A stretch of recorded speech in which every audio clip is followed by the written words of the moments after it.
90% of all failures in mushroom cultivation begin with improper sterilization. Hey there, is sterilization truly essential for cultivating mushrooms? When is pasteurization alone sufficient? And when should one not even attempt to begin without proper sterilization? Pressure cooker or autoclave? And how do they differ in practice? How much PSI? What temperature? How long do you actually need to sterilize? And finally, how to operate a pressure cooker autoclave so we don't waste our materials and most importantly, ourselves. In this episode, we're going to delve into the complete logic behind sterilization, exploring the entire process from its fundamental principles right up to the precise timings and figures involved. So, hello everyone, welcome to another episode, and I invite you to join me at the Pressure Cooking School.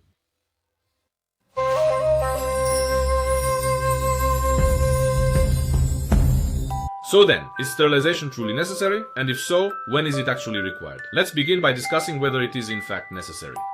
Now, sterilization isn't always strictly necessary, not across the board for every single process, but in those particular processes where it genuinely becomes indispensable, that's when it is, without a doubt, absolutely critical. And when sterilization reaches that level of absolute criticality, then merely relying on boiling water simply won't be enough.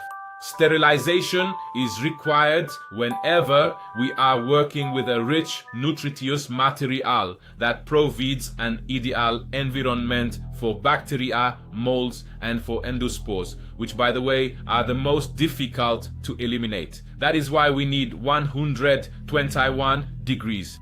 An example where sterilization is needed when we work with various types of grain such as rye, millet or corn. When we are working with agar for the inoculation of new cultures, and since we're already discussing cultures, we are of course referring to liquid cultures or LCs, which essentially serve as the initial protoplast, the very beginning, the foundational start of our mycelial growth. Another important aspect to consider is when we are cultivating using a CVG-based substrate that has been enriched with various supplements. This means incorporating elements like some flour, along with bran, or even a combination of grain and manure. Where is sterilization not essential? It's not essential when we're working, for example, with straw or with CVG substrate that contains no additives. Coco coir with vermiculite and gypsum can sometimes be used without sterilization. This also applies to certain substrates with a low contamination risk. Okay, let's get to the fundamental differences between sterilization and pasteurization. Well, the main goal of sterilization is to eliminate absolutely everything. 100% of all microorganisms are destroyed. The substrate becomes completely sterile. There's no microflora present at all, which means we have perfectly sterile conditions. Zero competition for our mycelium. In this particular situation, you'll need a pressure cooker or an autoclave. It's absolutely imperative. There is no way through this. No shortcut at all. 100 steps, each one distinct. The boiling temperature in a pot simply won't be enough because endospores, specifically these endospores, which are the most difficult to kill even at 100 degrees Celsius, can easily survive for hours. Therefore, we definitely want to raise that temperature. Typically, we use 121 degrees as this temperature kills most effectively. The higher the temperature, the faster we can sterilize our substrate. Pasteurization, on the other hand, is specifically designed to significantly reduce the overall competition for our mycelium, meaning we aim to lower the presence of other competitive organisms, all while carefully avoiding the complete and total sterilization of our substrate material. The temperature at which our pasteurization process is conducted is carefully maintained within a precise range, specifically from 60 degrees Celsius up to 80 degrees Celsius. In some specific situations, the pasteurization process is also performed at a relatively high temperature of 90 degrees Celsius.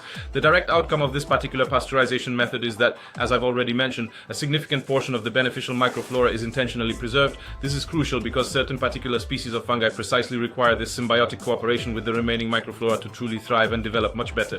So, in short, sterilization is, you could say, a laboratory approach where a completely sterile environment is created and all microorganisms are eliminated.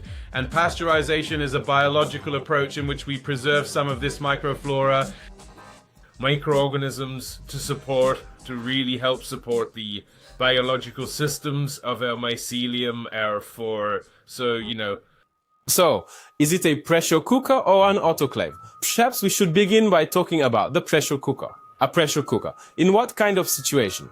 Naturally, this is primarily for home-based, hobbyist applications. Its significant advantage lies in being more affordable, yet it proves perfectly sufficient for preparing agar media and grain spawn for the vast majority of mycological tasks, for which, and this is crucial, sterilization is absolutely essential. What is a pressure cooker? A pressure cooker is a sealed pot where water is heated and cannot evaporate, which creates pressure. And as you know, the boiling point of water is 100 degrees, and under normal conditions, that temperature no longer rises. And if we manage to create a significant amount of pressure inside this particular vessel, then the water's temperature can rise quite dramatically, even reaching 121 or 125 degrees Celsius, depending on the exact pressure we manage to achieve. And the simplest household pressure cooker operates precisely on this very principle. So we pour water into the pressure cooker and then we heat it up over a burner, whether it's a gas burner or an electric one, depending on the type you have, what's available to you. It also works on induction, so we heat it up, creating this pressure, and with these special valves, the pressure is controlled. In most available pressure cookers, it's hard to find one that would have 15 psi. 15 psi allows us to achieve 121 degrees Celsius in a pressure cooker like this, which is the ideal temperature, a perfect sweet spot for sterilizing our materials for mushroom cultivation. Wouldn't you agree? But in practice, it's really quite difficult to find a pressure cooker that would actually produce that 15 psi. What does that then mean? You often ask questions if it's okay to have one that's like 11 psi or 12 psi. That's perfectly fine. However, in this specific situation, if you happen to have less than 15 psi, you absolutely must extend the sterilization period. We will discuss how to properly extend the sterilization time a little bit later on. I'm going to present to you a very professional table which will clearly demonstrate for you exactly how the sterilization time increases depending on the specific amount of PSI that our pressure cooker, or rather autoclave, is able to effectively generate.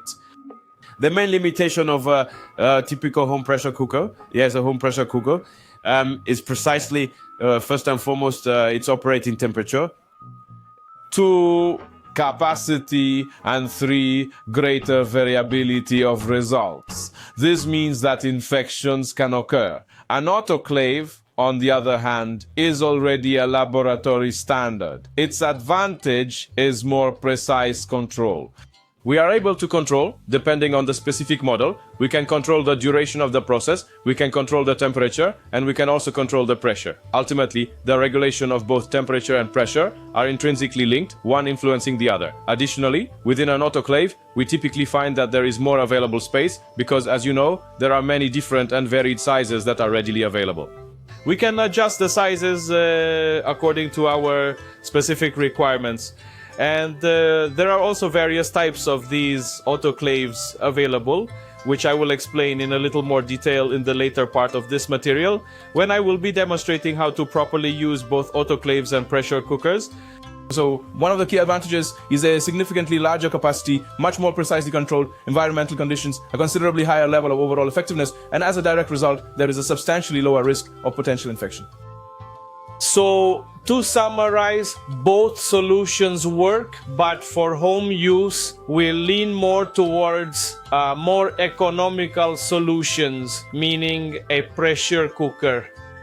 If we're planning to really dedicate ourselves to mycology for many years, then we'll definitely be looking more towards an autoclave. Okay, so how much PSI and what specific sterilization time?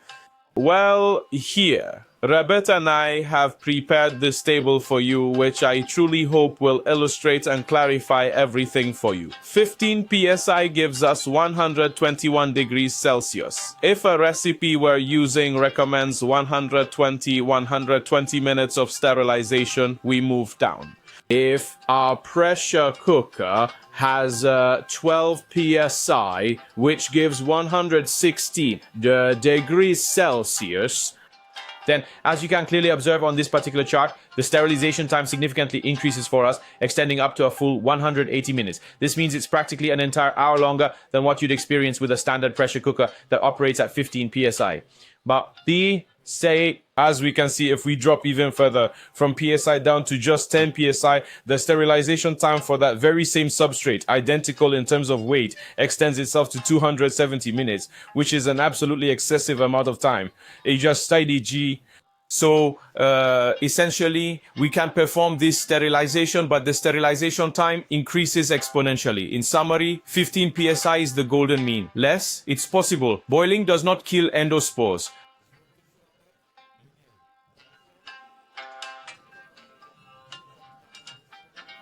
The third takeaway here is the longer something is, the better. Sometimes it's better. It's definitely preferable to have it longer rather than shorter. It's not necessarily the case that the longer it is, the better, but it's always better to make it longer than shorter. If we have a choice, for example, if we're going to be doing even those 120 minutes, it's actually much better to add an extra 30 minutes. It wouldn't hurt to avoid the uncertainty that our substrate wasn't properly sterilized. Okay, we have the general outline. So now I'll explain what to pay attention to when using a pressure cooker and autoclave. Rule number 1, always steam, never dry. So pour enough water into the pressure cooker or autoclave to last for the entire sterilization process. In the case of an autoclave, it's usually above the heating element. We don't want the heating element to be exposed, otherwise it will start to burn out. When it comes to a pressure cooker, it's a bit trickier with the exact amount of water. But we try to pour no more than half of our, if we have some material on the rack, no more than half of our material, not too little water, just enough to last for those 180 minutes. Second rule, don't cram jars into bags. Always try to ensure that between our materials, if we happen to have more than one, there is sufficient space so that the steam can freely circulate, which will make the entire sterilization process significantly more effective. 3, never release the pressure from a pressure cooker or an autoclave. Beginners often make this mistake because they want to speed up the process. They want to take out the cakes to cool down, so they open the vent, the plug, which causes our pressure cooker or autoclave to depressurize and cool down much faster. What are the problems then? Negative pressure develops within the pressure cooker, which could potentially cause a seal failure or damage to our bags, jars, and other materials. It exposes them. In fact, it puts these bags at risk of explosion. Secondly, during the pressure equalization process, various kinds of contaminants or even infections could potentially get into our pressure cooker, which we have just meticulously sterilized. And fourth, we allow it to cool down completely and naturally. So after sterilization, it's best to leave your material in the pressure cooker or autoclave until it cools down. Then you have the lowest probability that something will go wrong. If you do it that way, it will be wrong. The most common mistakes during sterilization are incorrect timing. We always begin timing from the moment when the pressure cooker, the autoclave, reaches 15 psi. In the autoclave, of course, this will be clearly visible on our pressure gauge, the manometer. In the pressure cooker, we'll observe the moment when its valve starts to gently spin. Then we can lower the heat and the sterilization will slowly continue. The water doesn't evaporate much, but this is the moment we start counting. So if we sterilize for 120 minutes, we start counting from this point, not earlier, not later. Another mistake during sterilization can be overly wet grain, meaning we've obviously added too much grain to the water. We put it in for sterilization. During sterilization, what happens is a pulp forms, and then the mycelium has trouble colonizing that kind of substrate. And another mistake, which I've already mentioned, is opening the pressure cooker too soon. Because it's been a long time, because it's been taking so long, I've waited for ages, I want to speed it up. You must not speed it up. How do you use such a pressure cooker? Well, it's quite straightforward. The main thing we need to be aware of is this particular grid. You see, we need to have some kind of raised platform on which we can then place our substrate. If we don't have a proper grid available, then as a very last resort, it could simply be a towel, or perhaps something like a small stand that you typically use for preparing cabbage rolls. You know, anything at all that can effectively separate our growing medium. It could even be some plastic containers, specifically of the PP5 type, just placed upside down to create that separation. It would be good on a fonja to make some holes in them so the water can flow through quite calmly, so a catapult doesn't form for us. We pour the water as high as we possibly can. However, you must always keep in mind that it shouldn't be filled higher than half of our, for example, if we're talking about substrate bags, or if these happen to be jars, then just half of the jar, or if they are rice cakes or some other type of item, then fill it up to half of that particular micro box, correct? If we're sterilizing agar, or perhaps sterilizing it within a flask, or if we're preparing it in petri dishes, then it would be good to come up with some kind of tube, or maybe wrap it in foil. So in a standard pressure cooker, it's the moment when steam from the cooker starts to appear to escape through that little vent. At that point, we can then very gently and carefully lower the overall temperature beneath our cooking pots.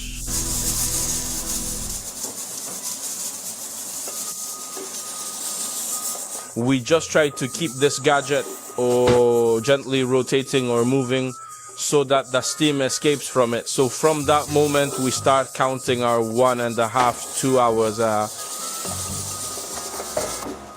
After a period of 2 hours, we patiently wait for all of the steam to fully dissipate from the pressure cooker. Only then, once it's safe, do we proceed to open it and carefully take out our cookies. And so this particular method represents the simplest possible option when we are considering autoclaves.